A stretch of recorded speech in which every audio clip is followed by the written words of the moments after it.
Hello दोस्तों, welcome back to Sudhanshu official. आज हम लोग पढ़ेंगे गीत 2, जिसे हमारी कवित्री लिखी है महादेवी वर्मा जी।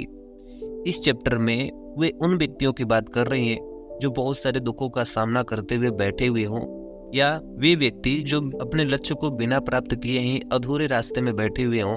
उन व्यक्तियों को वो आगे बढ़ने के लिए प्रेरित कर रही हैं कि कैसे अपने दुखों का सामना करके अपने लक्ष्य तक पहुंचा जा सकता है। तो इस चैप्टर के पद्यांश बहुत ही अच्छे होने वाले हैं। हम एक एक पद्यांश को अच्छी तरीके से आपको समझाएंगे, जिससे आपका जो आने वाला एग्जाम है वो बहुत ही अच्छा से जाए। तो चलिए वीडियो को स्टार्ट करते हैं। और हाँ, चैनल पर नए हो तो चैनल को सब्सक्राइब कर लेना भाई, और भाई को सपोर्ट कर दो यार। तो देखिए, जिसमें हमारा पद्यांश नंबर 1 दिया है, जो आपके स्क्रीन पे दिख रहा है कि पंथ होने दो अपरिचित, प्राण रहने दो अकेला, घेर ले छाया अमा बन, आज कज्जल आंसुओं में रिमझिम लेवर खन गिरा, और होंगे नयन सूखे, तिल बूझे और पलक रुखे, आर्द्र चितवन में यहाँ सत विद्युतों में दीप खेला। प्रस्तुत पद्यांश में महादेवी वर्मा जी वैसे व्यक्तियों की बात कर रही है जो अपने दुख के कारण अपने लक्ष्य को हासिल नहीं कर पा रहे हैं। उन व्यक्तियों को ये चेतना और आगे बढ़ने के लिए दृढ़ संकल्प दे रही है, जिसमें इसका अर्थ होने वाला है कि पंथ होने दो अपरिचित, प्राण रहने दो अकेला। जो तुम्हारा रास्ता है ना, पंथ मने होता है रास्ता, अपरिचित मने मालूम नहीं है, कि तुम्हें अपना रास्ता मालूम नहीं है, तुम्हें अपने लक्ष्य का रास्ता मालूम नहीं है, लेकिन प्राण रहने दो अकेला। लेकिन प्राण का तात्पर्य यहाँ पे लक्ष्य से किया गया है। लेकिन जो तुम्हारा लक्ष्य है उसे एक रहने दो। हे मानव, तुम्हें अपने लक्ष्य के रास्ते का पता नहीं है। कोई फर्क नहीं पड़ता कि तुम अपने रास्ते में दुख का सामना कर रहे हो कि सुख का सामना, तुम्हारा रास्ता टेढ़ा मेढ़ा कैसा है, इससे कोई फर्क नहीं पड़ता, लेकिन अपने प्राण को एक ही रखने दो। तो इस लाइन में हमारी महादेवी वर्मा जी उन व्यक्तियों की बात कर रही है जो अंदर से दृढ़ संकल्पित हो।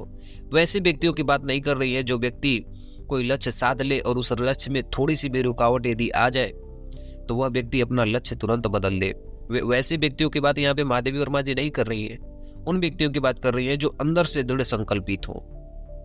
फिर आगे की लाइन में कहा गया है कि घेर ले छाया अमा बन। अमा बन का मतलब होता है अमावस्या, बन का मतलब घंघोर रूप से, यानी तुम्हारे सामने भले ही अमावस्या की रात की जैसी छाया घेर ले। पूर्णिमा को देखें, पूर्णिमा के समय रात्रि में यदि बाहर निकलेंगे तो पूरा उजाला रहता है रात में भी, लेकिन वही अमावस्या में हमें सामने का घर तक नहीं दिखाई देता है।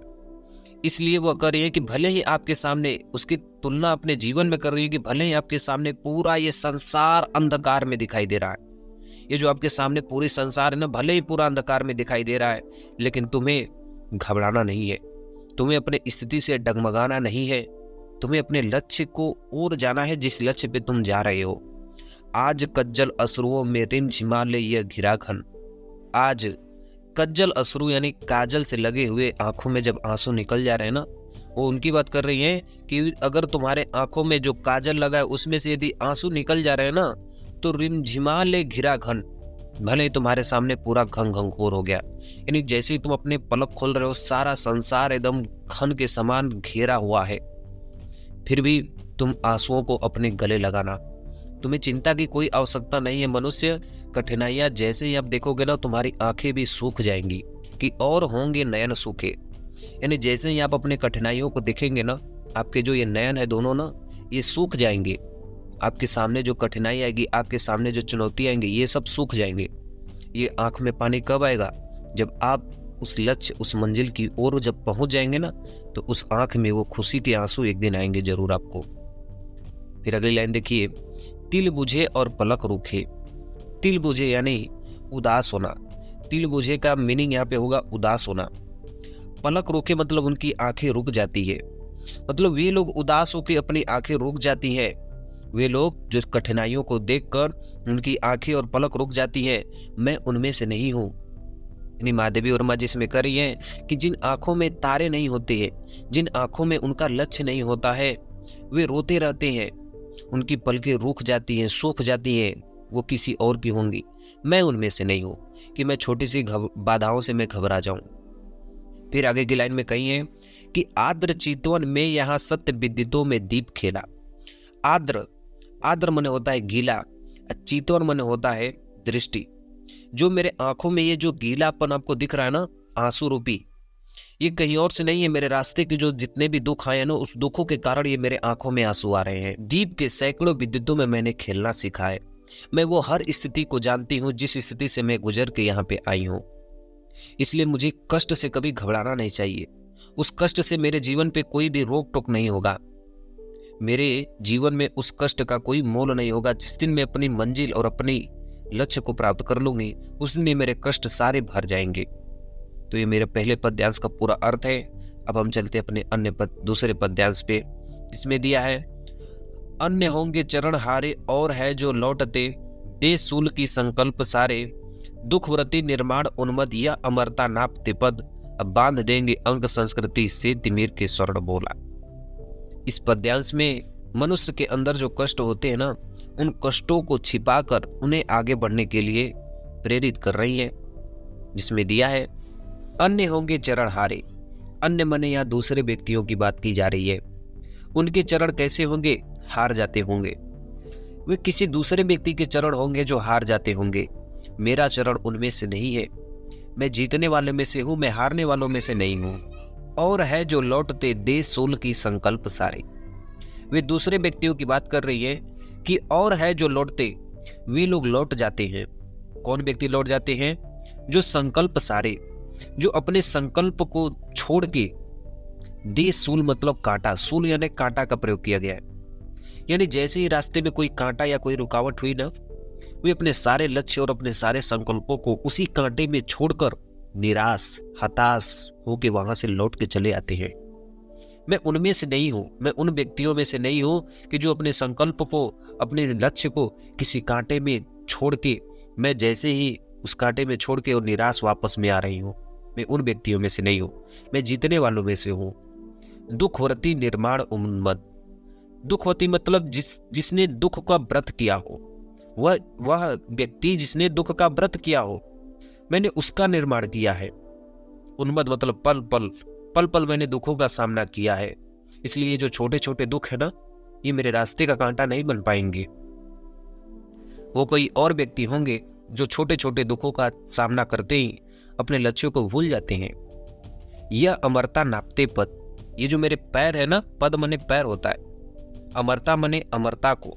ये जो मेरे पैर है ना, ये मेरे पैर अमरता को नापेंगे। ये मेरे पैर मंजिल को नापने के लिए एकदम बेचैन है। ये खुशियों के पैर हैं, ये किसी दुख के पैर नहीं है।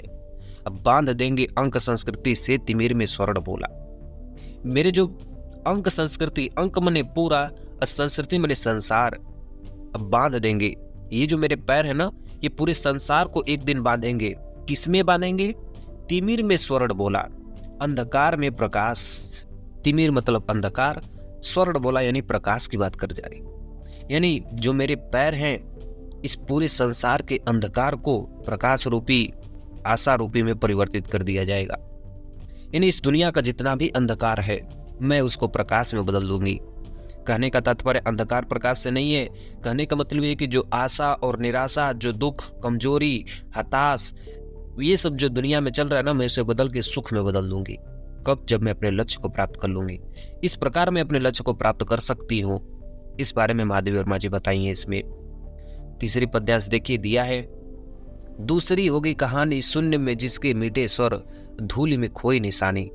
आज जिस पर प्रलय विस्मित मैं लगाती चल रही नीत, मोतियों की हाट हो चिनगारियों का एक मेला। स्तुत पद्यांश में महादेवी वर्मा उन व्यक्तियों को प्रेरित कर रही हैं जो दुखी हैं, जिनसे वह उत्साह से जाग जाए और अपने लक्ष्य पे चलने लगे।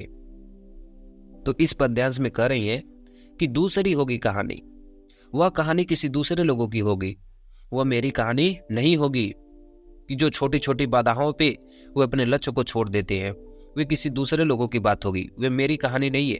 मैं अपनी कहानी अपने दम पे लिखूंगी, अपने बल पे लिखूंगी। शून्य में मिटे जिसके स्वर, वैसे व्यक्तियों जिनके स्वर शून्य में मिट गए हों, बिना सफलता के ही, बिना किसी कष्ट से ही अपने लक्ष्य को प्राप्त किए हों, वैसे व्यक्तियों की स्वर मिट जाती हैं। उनकी सफलता भी उसी तरह मिट जाती है जिस तरह वो पाते हैं। वे उन व्यक्तियों की बात कर रहे हैं जो बिना कष्टों से, बिना किसी परिश्रम से अपने फल को पा लेते हैं। उनका परिश्रम और उनका फल वो उतना ही तेज नष्ट हो जाता है जितना जल्दी वो पाते हैं। धूलि में खोई निशानी, उनका जो ये लक्ष्य है ना, उनका जो ये मंजिल है ना, वो उतना ही जल्दी मिट जाता है जिस प्रकार धूल में कोई निशानी खो जाती है। लेकिन इसके ठीक विपरीत मैं हूं। मैं अपने जीवन में संघर्ष से, कष्ट से आगे बढ़ूंगी और अपने उस मंजिल के पास पहुंचेंगे जहां मुझे जाना है। और वह कहानी कोई और मिटा नहीं सकता है। उसे एक धूल भी मेरे लक्ष्यों को नहीं मिटा सकता, मेरे कष्टों को नहीं मिटा सकता, क्योंकि वो सारे पैर जिस कष्ट से मैं गुजर के आई हूँ, वो सारे जो कष्ट है ना, वो मेरे आंसुओं से द्वारा चले गए होंगे। आज जिस पर प्रलय विस्मित मैं चलती रही नहीं। प्रलय का मतलब सृष्टि का विनाश, विस्मित मने आश्चर्यचकित होना, कि मेरा जो संघर्ष है ना, मेरा जो चलने का प्रभाव है ना, इससे प्रलय भी आश्चर्यचकित हो जाएगा। लेकिन मुझे कोई नहीं बदल सकता। मेरे संघर्ष में प्रलय भी आश्चर्यचकित हो सकता है, लेकिन मैं नहीं बदल सकती हूँ। अब मैं लगाती चली रही नीत, मैं लगातार निरंतर अपने कार्य के लिए चलती रहती हूँ। मैं रुकती नहीं हूँ। मैं दूसरे लोगों की तरह नहीं हूँ कि मैं थोड़े से कष्ट आने के बाद मैं रुक जाऊं। मैं लगातार चलती रहती हूँ। अब मोतियों की हाट और चिंगारियों का एक मेला। मोतियों की हाट, हाट मतलब बाजार। मैं अपने आंखों में मोतियों की बाजार ला दूंगी। कहते ना, आंख में से आंसू अगर निकलते ना तो वो बूंद बूंद जैसे होते।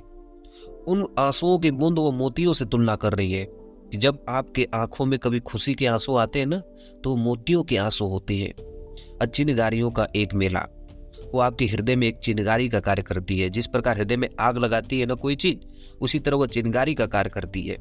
वही करे हैं कि जिस दिन मैं ईश्वर की प्राप्ति कर लूंगी या सफल बन जाऊंगी, उस दिन मेरे आंखों में मोतियों की आंसू होंगे और उस आंसू में चमक होंगे। वो आंसू सार्थक होंगे, चमकदार होंगे। वो आंसू मेरे कर्मों के होंगे, मेरे अच्छे फल के होंगे, जिस कष्ट के लिए मैं इतना कष्ट की हूं और मैं यहां तक पहुंची हूं।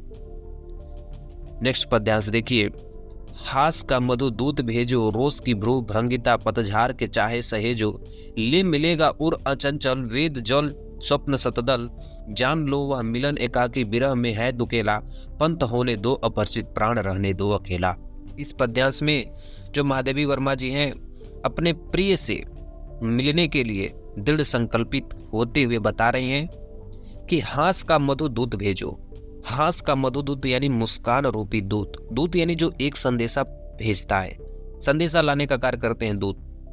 तो तुम हे प्रिय, तुम मेरे पास भले ही मुस्कान रूपी संदेशा तुम मेरे पास भेजो, या रोष की भ्रू भ्रंगिता पतझार। रोष यानी क्रोध, अब भ्रू भ्रंगिता मतलब भौहें की वक्रता। पतझड़ यानी पतझड़, जो पतझड़ से पत्ते गिरते हैं ना जाड़ों के समय में, वो बहुत ही कष्टदायक होते हैं। उनकी बात कर रही है कि तुम मेरे पास मुस्कान रूपी हंसी भेजो, या तुम मेरे पास क्रोध से भरे हुए मेरे जीवन में पतझड़ जैसे पत्ते को भेजो। लेकिन मेरे हृदय में जो आपके प्रति प्रेम है ना, वह वही रहेगा। उस प्रेम को कोई नहीं बदल सकता। घर में मम्मी पापा होंगे, आपको डांटते होंगे, बोलते होंगे। मम्मी पापा के दिल में आपके प्रति प्रेम क्या है ये हम नहीं जानते, लेकिन आप अपने मम्मी पापा के प्रति कितना प्रेम रखते हैं। तो चाहे वो दुख में रहे, चाहे वो हमारे पास कष्ट करे, लेकिन मेरा प्रेम क्या है वही रहेगा, चाहे आप दुख बरसाएं, चाहे आप सुख बरसाएं। ले मिलेगा उर अचंचल। ले मिलेगा यानी हर समय मिलेगा, उर मने हृदय से, मेरे हृदय से हर समय मिलेगा। अचंचल मतलब चंचलता। मेरे हृदय में जो तुम्हारे प्रति भाव है, मेरे हृदय में जो तुम्हारे प्रति प्रेम है, हे प्रिय, वो तुम्हें हर समय मिलेगा। वेदना जल स्वप्न सतदल, अपने प्रिय से कर रही हैं कि वेदना जल यानी जो वेदना के जल होते हैं, और स्वप्न के सतदल यानी सपनों के जो कमल के फूल होते हैं, ये मैं तुम्हारे सामने हमेशा रहूंगी। जो तुम्हारे वेदना के जल होते हैं और तुम्हारे स्वप्न में जो कमल के फूल खिलते हैं, मैं वे तुम्हारे सामने हमेशा लहराती रहूंगी। मैं तुम्हें जहां जहां मेरी जरूरत पड़ेगी, मैं वहां सदैव उपस्थित रहूंगी। मैं तुम्हारे सदैव पास रहूंगी। हे प्रिय, जान लो वह मिलन की एकाकी, विरह में है दुकेला। कि जान लो वह मिलन एकाकी यानी हे प्रिय, जान लो जो मिलने का समय था ना, वो अकेला था, एक था, उसमें हृदय का कोई उपवास नहीं था, लेकिन विरह में है दुकेला। यानी जैसे ही हम अलग हो रहे हैं, यानी जैसे ही तुम प्रिय कहीं और जा रहे हो, ये प्रेम और बढ़ जा रहा है। कभी अपने घर को छोड़ के कभी बाहर जाएंगे तो आपके जो प्रेम करने वाले होते हैं उनका जो प्रेम होता है वो दोगुना हो जाता है। किसी स्त्री के पति यदि बाहर कमाने जाते हैं तो स्त्री का प्रेम दो गुना हो जाता है। वही कह रही है कि विरह में है दुकेला, जैसे ही अलगाव होता है, जैसे ही दूर जाने की बात होती है, वह प्रेम दो गुना बढ़ जाता है। इसलिए कह रही है कि पंथ होने दो अपरिचित, प्राण रहने दो अकेला। कि हे प्रिय, तुम्हें प्राप्त करने का मार्ग बहुत ही कठिन है, बहुत ही अपरिचित है। इससे मुझे चिंता नहीं है, मुझे विश्वास है कि मैं अपने रास्ते पे चलूंगी। मेरा प्राण केवल एक ही है, मैं अपने प्राण और दृढ़ संकल्प से मैं आपको जरूर प्राप्त कर लूंगी। तो आशा करता हूँ मैं ये वीडियो में सारी जानकारी आपको बहुत ही अच्छी तरीके से दे दिया हूँ। और हाँ, एक फ्रेंड को शेयर कर देना भूलना नहीं दोस्तों, और चैनल पे नए होना तो सब्सक्राइब कर देना। मिलते हैं नेक्स्ट वीडियो में, तब तक के लिए जय हिंद।